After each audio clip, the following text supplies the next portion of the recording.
Olá, seja bem-vinda, seja bem-vindo ao canal Voz Batista Brasil. Eu sou Edivar Gimenez de Oliveira, sou pastor batista há 41 anos, já exerci cargos de executivo em diversas áreas do meio batista e participei de mais de uma dezena de reforma de estatutos de igrejas, organizações não governamentais, enfim, de convenções estaduais. E estou aqui contribuindo com a reflexão sobre a reforma do Estatuto da Convenção Batista de Pernambuco. E neste vídeo eu gostaria de tratar das igrejas filiadas à Convenção Batista de Pernambuco. Primeiro, na redação alternativa que eu estou oferecendo, e você pode ter acesso entrando em contato comigo pelas redes sociais, você coloca o meu nome, Edivar Gimenez de Oliveira, ou @Edivar Gimenez D, e você vai encontrar no Instagram ou no Facebook, e você poderá fazer contato comigo por ali. Então, nós, nesse capítulo sobre das igrejas filiadas, uma das coisas que nós fizemos na proposta que nós encaminhamos à Comissão de Reforma de Estatutos da Convenção Batista de Pernambuco foi agrupar tudo que tinha a ver com igreja num único capítulo. Porque no estatuto anterior nós encontrávamos em diversos pontos regulamentações espalhadas no meio do estatuto. Então nós agrupamos, aglutinamos tudo que tem a ver com igreja no capítulo 2, e aí a gente vai falar das igrejas e quais são os direitos que elas têm e quais são os deveres que elas têm. Tá ok? Então, só que eu não vou ler todo o estatuto, eu só estou destacando aquilo que seria uma mudança. E quem tem cópia vai poder fazer a leitura e vai ver se concorda ou não. Alguma outra mudança pequena de redação ou coisa assim, você vai ter oportunidade também de tomar conhecimento e poderá concordar ou não. Mas eu quero destacar aqui as coisas que realmente são importantes, tá ok? Então vamos lá. No artigo 10, vai falar que a convenção é constituída de número ilimitado de igrejas, não é? E o parágrafo primeiro, a relação da convenção com as filiadas, ou seja, com as igrejas, é de natureza cooperativa e se expressa na forma de recomendações, reconhecendo a autonomia delas e sobre elas não exercendo poder jurisdicional ou legislativo. Procuramos deixar muito claro aqui, a convenção não é não manda nas igrejas. A convenção é uma empresa. E a relação dessa empresa chamada Convenção Batista de Pernambuco com as igrejas é uma relação de natureza cooperativa.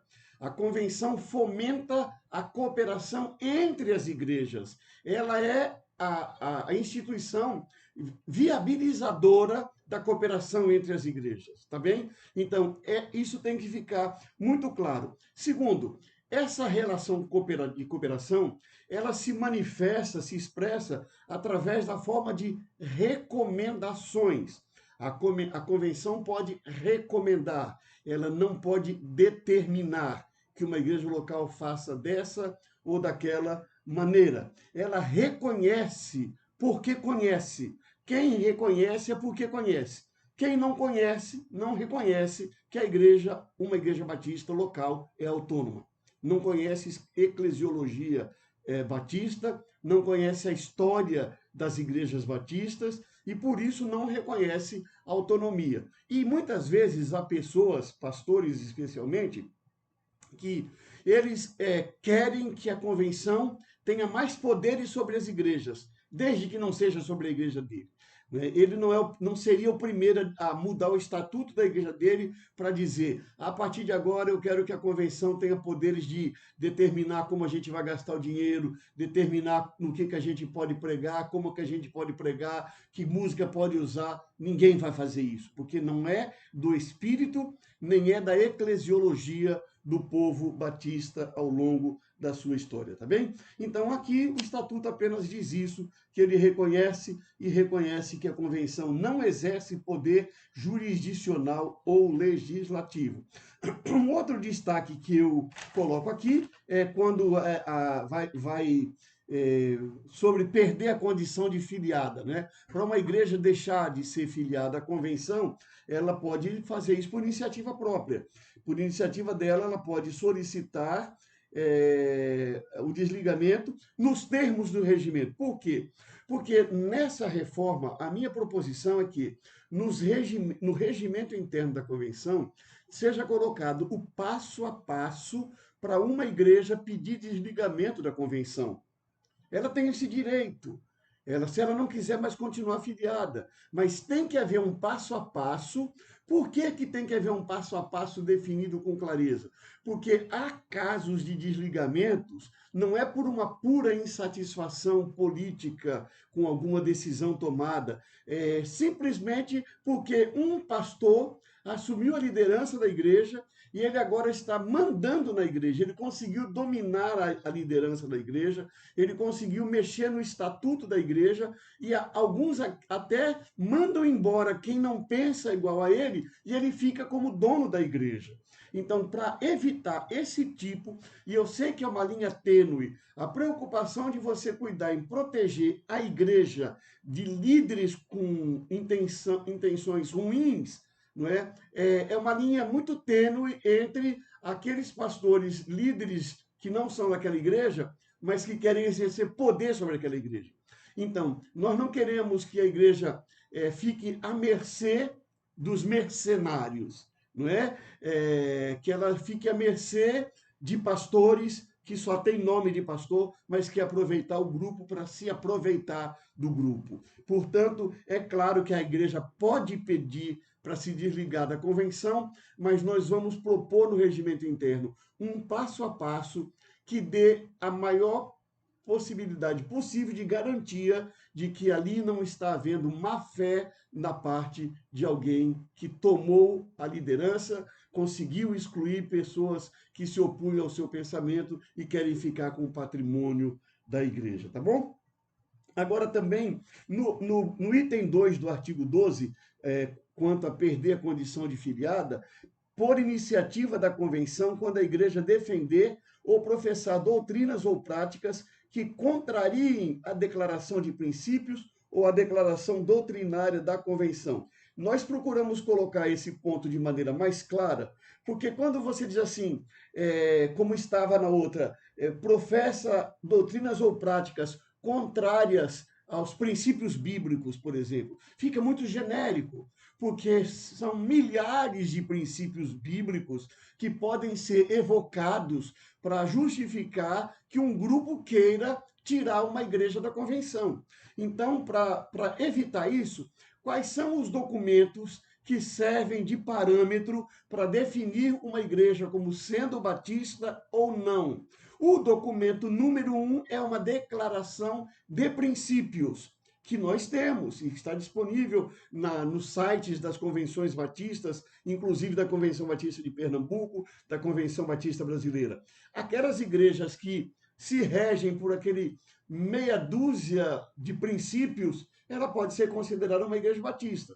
Fora os princípios, nós temos uma declaração doutrinária, que pode ter variação aqui e ali, mas a maioria das igrejas protestantes, evangélicas, elas vão ter uma concepção semelhante do que elas pensam sobre Deus, sobre Jesus, sobre o Espírito Santo, sobre a humanidade, sobre o pecado, sobre o que é a igreja, o que é o dia do Senhor, e, enfim, essas doutrinas básicas são comuns. Mas no momento que no estatuto nós deixamos claro que para uma igreja ser desligada, ela precisa estar comprovadamente fazendo alguma coisa que contrarie os princípios abraçados pelos batistas, em primeiro plano, ou em segundo plano, que ela esteja contrariando as doutrinas conforme decisão da Convenção Batista Brasileira em 1986, a declaração doutrinária da Convenção Batista Brasileira, tá bem? Então, esse é um ponto que nós estamos procurando clarear melhor. Aqui tem um outro ponto que eu gostaria que você prestasse bem atenção. São direitos da igreja afiliada, e vai falar agora da representação das igrejas nas assembleias da convenção. Preste bem atenção que aqui é uma questão política e matemática, ok? Os estatutos das convenções batistas estaduais e da Convenção Batista Brasileira, com exceção da Bahia, que já fez essa modificação, eles definem assim: cada igreja pode enviar para a Assembleia 5 representantes pelo fato de que ela é uma igreja. Cada igreja tem garantido enviar 5 representantes. E depois, cada igreja pode mandar, além dos 5, mais um para cada grupo de 50 membros ou fração. O que significa essa fórmula? Essa fórmula significa que a convenção decidiu dar mais poder de voto à igreja que tem um número maior de membros. Quanto maior o número de membros, maior é o número de mensageiros que ela pode mandar para a Assembleia. Logo, essa igreja ela passa a ter mais poder sobre as decisões da convenção do que uma igreja de número menor. Eu acredito que isso é um princípio que não é bom, porque uma igreja não pode ter poder apenas pela quantidade de membros. Até porque tem igrejas que, se você perguntar para o pastor quantos membros tem a sua igreja, ele vai dizer: minha igreja tem 2.000 membros. Eu fui a uma igreja no Rio de Janeiro que se falava que ela tinha 6.000 membros. Quando eu contei a quantidade de lugares naquela igreja, eu vi que aquela igreja não tinha capacidade para agregar 6.000 pessoas. E quando o pastor da igreja deixou que fizeram um recadastramento, essa igreja não chegava a 2.000 membros. Mas essa igreja podia mandar muita gente para a Assembleia, porque ela dizia que tinha 6.000 membros. Ok? Então, tem igrejas que não fazem atualização do rol de membros, porque número de membros é status. Também não é a relevância, mas é o número de membros. Então a igreja se acha relevante pela quantidade de pessoas que ela diz ter no rol de membros. Qual é a nossa proposta alternativa? A nossa proposta alternativa é que cada igreja possa ser representada por 20 membros. Todas as igrejas, cada uma pode mandar igualmente até 20 membros com direito a voto. Se a convenção tem cultos inspirativos, se ela tem as sessões de qualificação ministerial, a igreja pode mandar mais pessoas, mas com direito a voto na Assembleia, cada uma poderia mandar 20 membros. Aqui também fala a respeito de direito da igreja de participar da diretoria, dos conselhos da convenção, atendidos os requisitos. Nós fizemos uma correção aqui, porque quem pode participar da diretoria e do conselho é a igreja, representada por algum membro que ela enviou à Assembleia. Se ela atender os requisitos do artigo 14, como a gente pode ver mais adiante, ela poderá exercer esse direito. Ela também pode, aqui é uma novidade, preste atenção, o item 5 do artigo 13, participar, é direito da igreja, participar da administração, manutenção e das ações promovidas pelas organizações executivas e auxiliares da convenção, na forma dos estatutos e regimentos dessas organizações. Isso é uma novidade, sabe por quê? Porque tem pastor que ele critica a convenção, não vai para a Assembleia da Convenção, a sua igreja não coopera financeiramente, mas ele é filiado à Ordem dos Pastores. Ele usufrui da convivência na Ordem dos Pastores. Ele tem um direito a uma carteira de um pastor batista, mas a ordem é auxiliar da convenção. Nós temos igrejas que não vão à Assembleia, não contribuem, mas as irmãs daquela igreja participam das atividades da União Feminina Missionária. Os jovens daquela igreja participam das atividades da Juventude Batista de Pernambuco. Os diáconos daquela igreja participam das atividades da Associação de Diáconos. Então, nós entendemos que é direito da igreja que está ok com a convenção, que ela também fique claro que ela pode participar na forma do estatuto e do regimento. Se aquela igreja não está cooperando com a convenção poderá orientar as organizações auxiliares a, pelo menos, não permitir que essas pessoas ocupem cargos nas organizações auxiliares. Por exemplo, ter acesso a qualquer tempo, mediante solicitação por escrito, a toda a informação financeira, contábil, patrimonial ou outra que julgar necessária da convenção. Isso é uma novidade. Aqui entra no campo da transparência. Passa a ser um direito de cada igreja, a qualquer tempo. Ela pode mandar uma carta para a convenção, um e-mail para a convenção, dizendo: nós gostaríamos de ter um relatório financeiro da convenção. Nós queremos ter acesso à contabilidade do mês tal da convenção. Deixa de ser um dever da convenção prestar relatório uma vez por ano para as igrejas, e agora passa a ser um direito da igreja poder ter acesso a informações financeiras, contábeis, patrimoniais da convenção, sem se sentir constrangida, porque ela vai ser entendida como um direito também, tá bom?